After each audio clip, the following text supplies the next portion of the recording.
last 24 hours. Powered by Yiddish24, provided to you by The Click. Alechtig in Chanukah. Today is Tuesday, the second Lechtala of Chanukah. Parshas Mikaytz Chuf Vuv Kislev Tuf Shim Pai Vuv. On Edge, December 16th, 2025. On Edge, my name is Gershy Schwarcz, and I'm your host on Edge. Getting a swing set for your backyard sounds like one of those ideas that starts with good intentions and ends with never happening. You look at the price, you look at the space, and you say, maybe next summer. I'm here to tell you, swing it. Swing it makes real outdoor playsets and full playscapes. You know, the swings and the slides for your kinderlich on your property. And right now, winter is actually the best time to get one. No summer rush, no waiting time. It's done. That's it. And now, for my on Edge people, listen to this. They offer a payment plan, a finance option, and it's a soft credit pull, which means it doesn't even hurt your credit. And approval is simple. Your kids get fresh air, you get quiet, you get to sip your coffee on your platform, aka deck, while they get to have fun and an adventure on their platform, aka swing it. Everyone wins! Call 1-833-752-9738 and say on Edge again, 1-833-752-9738 and say on Edge to get yourself a great finance option on your swing set for your kinderlich. Yes, swing it. US forces blew 3 drug smuggling boats out of the water in the Pacific, killing 8 people. The strikes happened overnight in the Eastern Pacific. Secretary of War Pete Hegseth gave the direct order for the attack. This latest mission, part of Joint Task Force Southern Spear, shows that the US is now treating cartels like foreign enemies rather than just criminals. Trump says, Ukraine peace deal closer than ever. Now let's dive into it, shall we? President Trump says the war in Ukraine is finally about to end again. He announced today that a peace deal is closer now than we have ever been, after major breakthroughs in Berlin, for those who have been watching on Edge. No. His team has been meeting with Ukrainian President Vladimir Zelensky and European leaders to figure out the final details. Trump says they have resolved about 90% of the issues, though arguing over who keeps the land remains the hardest part. Well, obviously. Europe promises massive force to protect Ukraine. Listen to this. To make this deal happen, European leaders just agreed to provide robust security guarantees to keep Ukraine safe. This includes creating a new multinational force of soldiers that will actually operate inside the country to stop future attacks. The US is also offering powerful protections that will treat an attack on Ukrainian soil almost like an attack on American soil. German Chancellor Friedrich Merz called this agreement truly remarkable and says it creates a real chance for peace. But while they talk peace in Berlin, the war at sea is exploding. Ukraine is claiming a historic strike on a Russian submarine right inside the safe harbor of Novorossiysk. Kiev says their famous Sea Baby drones hit a Kilo-class submarine and knocked it completely out of operation. This is the first time in history that underwater drones have successfully taken down a sub. A Russian drone, in other news, slammed into a high-rise building in the Ukrainian port city of Odessa, but did not explode. The drone crashed into a residential skyscraper, causing damage and panic inside the building. Ukrainian officials say the warhead failed to detonate, which likely prevented mass casualties, Baruch Hashem. Emergency crews evacuated residents and checked for structural damage. The incident comes as Russia continues nightly drone attacks on Ukrainian cities, even far from the front lines. President Vladimir Zelensky says Russia does not care how many people die, but it does care about money. Listen to this. Russians don't count their debt, but they do count every dollar and every euro they lose. That is why a strong decision on Russian money. Zelensky said Moscow ignores deaths, but counts every dollar and every euro it loses. That is why he says heavy economic sanctions are vital. He urged countries supporting Ukraine to push even harder on sanctions. Zelensky also said President Putin is lying about the reality of the war and its consequences. Well, fighting on another front is continuing for a second week. As we mentioned already, the fresh and second border war between Thailand and Cambodia has entered its second week of violence and deaths, can I tell you. Thailand launched airstrikes today, with F-16 jets bombing a key bridge it says was used to move heavy weapons. The fighting has gotten so bad that Thailand just declared a strict curfew in the Trat province, forcing residents to stay indoors as artillery shells fly overhead. This comes just days after President Trump announced a ceasefire that quickly collapsed. Trump has warned both sides to stop shooting or face massive economic penalties, but the truce fell apart almost immediately. Thailand's Prime Minister Anutin says he will not negotiate until Cambodia stops attacking, while Cambodia accuses Thailand of trying to blockade their access to the sea. Let's talk about your business, shall we? Reb Dovid Wanunu is here to help your business thrive. Yes, if your business wants to grow, you want your business to grow, but you don't know how or where to go, you call Reb Dovid Wanunu, 845-414-8100. Dalia Panet, an Australian Jewish official at Israel's UN mission, addressed the General Assembly at the UN following Sunday's deadly terror attack in Sydney in Bondi Beach. Speaking with visible emotion, she said the attack was not just against Jews in Australia, but against Jews everywhere. Panet warned that anti-Semitism is no longer hiding and it's turning into open violence in Western countries. She told world leaders that silence enables terror and that Jewish blood is not cheap. Her speech drew attention inside the UN hall as she directly challenged nations that condemn Israel while ignoring attacks on Jews all over the world. Well, in their own countries. The International Criminal Court, the ICC, officially rejected Israel's appeal to cancel the arrest warrants for Prime Minister Netanyahu and former Defense Minister Yoav Gallant. The court voted to keep the warrants in place, meaning both leaders remain at risk of arrest if they travel to over 120 countries. In other news, there are reports that the White House sent a stern private message to Prime Minister Benjamin Netanyahu, accusing him of violating the ceasefire after Israel killed a top Hamas terror commander, Ra'id Saad, over the weekend. President Trump's team told Jerusalem that this attack risks ruining the entire peace deal and warned Netanyahu not to ruin the president's reputation, meaning his own, by ignoring agreements. Netanyahu is scheduled, by the way, to meet President Trump at Mar-a-Lago on December 29th. An Israeli drone strike killed a Hezbollah operative in southern Lebanon. The IDF says the drone hit the operative while he was inside the vehicle near the town of Taib. Israel says the target was involved in Hezbollah terror activity near the border.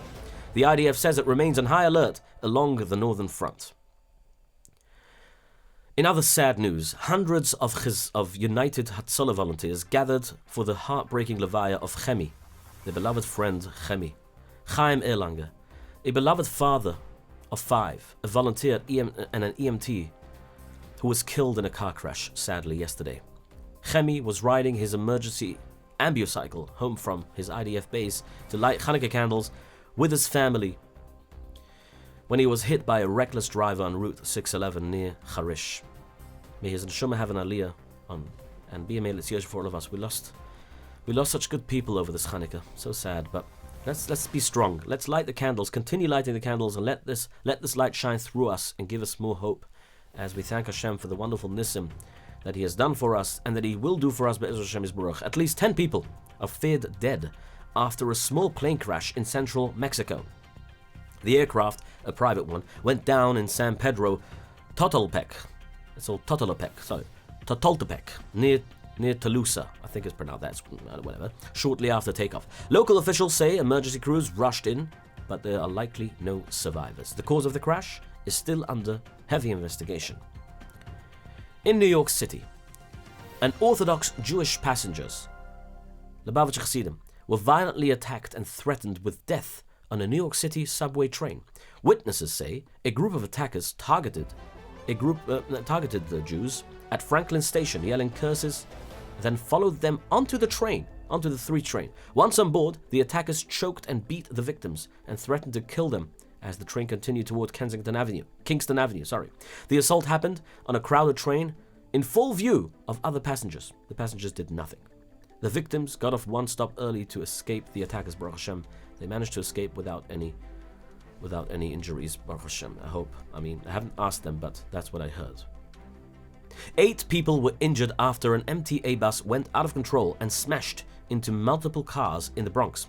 The bus barreled through 6 blocks, hitting several vehicles along the way. Witnesses heard a man shout, "I'm out of here!" As the chaos unfolded, emergency crews rushed the injured to hospitals. The MTA says it is investigating whether a mechanical failure caused the bus to lose control. Let's talk about US boring politics, shall we? President Trump has officially labeled fentanyl as a weapon of mass destruction in a historic move to stop the drug crisis. This executive order means that the US government will now treat drug smuggling as a top-level national security threat. Yesterday we reported on the Reiner murders. Nick Reiner, the Hollywood star, and his wife, 32 years old. Nick Reiner, 32 years old, the son of the Reiners, murdered his own parents, stabbed his mother and father to death. Sad. Nick has a long history of drug addiction, which the family says they struggled with for years. Trump then took this whole story to Truth Social, saying it's very sad, but he blamed the Reiner death on the TDS, Trump Derangement Syndrome. He wrote, I don't know why he did that, by the way. He wrote, Reiner died because of the anger he caused others through his raging obsession with President Donald J. Trump, he says. That's what he writes on Truth Social. He called Reiner's political views a mind-crippling disease known as Trump Derangement Syndrome, then drove people around him crazy. Unbelievable. I don't know why he did that. Why? Sometimes it just keep it quiet. Anyway, a massive manhunt for the gunman who murdered 2 students and wounded 9 others at Brown University is still ongoing. The FBI released a new picture and is now offering a $50,000 reward for any information that leads to the capture of this shooter. The attack happened right in the middle of final exams in the hall. Let's talk about other news, shall we? Trump sues the BBC, my British brothers and sisters. The BBC for $10 billion. President Trump filed a massive lawsuit against BBC today. The president claims the network spliced, we already reported it several times, spliced and edited his January 6th speech in a documentary to completely twist what he actually said. They argue this wasn't just bad reporting, but a deliberate hit job designed to deceive the public. Listen to this. We're going to walk down to the Capitol, and I'll be there with you, and we fight. We fight like hell. We're going to walk down to the Capitol, and we're going to cheer on our brave senators and... Anyway, Elon Musk is now worth $600 billion, the first person in history to reach that level. His money comes mainly from Tesla and SpaceX. Musk has started giving money to Republican campaigns for the 2026 midterm elections. Earlier this year, Musk and President Trump publicly argued and criticized each other over the one big beautiful bill, for those who remember. Now, Trump has eased his attacks, and Musk is again supporting Republicans, showing the relationship may be improving, according to reports. A quick word from our sponsors before we continue with the next piece of news. Shawarma Delight, Spring Valley Marketplace, SDNY.store. Yes, you can get yourself a wonderful, tasty, good-looking and tasting shawarma at Shawarma Delight, which is next to Bingo, off exit 14, Muncie, on the way, wherever you're going. If you're coming from London, from Antwerp, you can also stop in. SDNY.store, book yourself a shawarma, get it delivered free of charge here in Muncie, and a mention on Edge for a free drink. YS Capital Group, 718-831-2168. For all your investments, if you want to borrow some money, get a no closing costs loan from YS Capital Group. The answer is yes, 718-831-2168. Arrive Express to get yourself a taxi to go places. You know, now it's Hanukkah, you're busy. Hanukkah parties back and forth. Lakewood, Muncie, Borough Park, wherever you're going. If you're in the upstate region, you want to book a taxi, you can book it from Muncie, 845-622-1111. Or you can book an Arrive Express taxi from Monroe, 845-254-1111. And also, if you want to ever build an app, somebody asked me yesterday to build an app or a website. Who do you approach? Well, you approach Protobyte. Protobyte is 347-354-1237. Mention on Edge for a good deal. Again, Protobyte, yes, it's affordable if you look at the bigger picture. Believe you me, it's affordable if you look at the bigger picture, because you spend so much money and waste so much money on different apps and different developments and websites that you don't even know how to, that people who claim they know how to build, and it fails. So Protobyte is an expert at that. 347-354-1237. Thousands of New Yorkers have signed a petition this month to bring back the name of the Tappan Zee Bridge. Former Governor Andrew Cuomo named this bridge after his father, Mario M. Cuomo. Cuomo, as some people pronounce it. I don't know, maybe. State Senator James Skoufis has introduced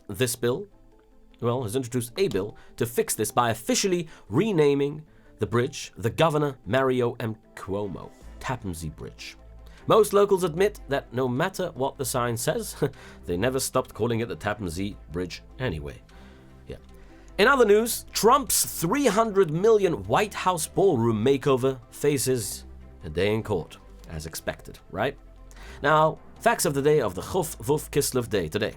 Today is the yahrzeit of Reb Avrum ben Reb David, the Ravid. Number 3, I think. The Ravid, also known as the Baal HaSugas. Reb Eliezer ben Reb Moshe Eliukim, also the Koznitzer. He is the son of the Koznitzer Maggid. His yahrzeit is today. And with that, my friends, let us all remember the Chabad Shliach, the Shlichim, and the Yidden that died in the horrific attack in the Sydney Bondi Beach, and their names should be memorized and remembered for good and for everlasting peace and Besiras Tovus on this world. And also remember Chemi, this wonderful Hatzalah member that also passed away in a accident. But I don't like saying such bad news, but it's Hanukkah today, and we have to remember the Nisim, Misha Usa Nisim Lavasaini. The person that remembers this and thanks Hashem every single day will be merited with more and more and more good things and schusim. Always remember to thank Hashem. This is exactly what Chanukah is all about. Let the light shine through you. Stay informed and stay on edge, and thank you so much for joining us on Edge. If you have any feedback or comments, don't forget to call me on 845-671-1775. Again, 845-671-1775. Press number 5 to leave me a message. I'd love to hear your feedback. Thank you again. All the best. Your daily report of the news of the last 24 hours, powered by Yiddish24, provided to you by The Click.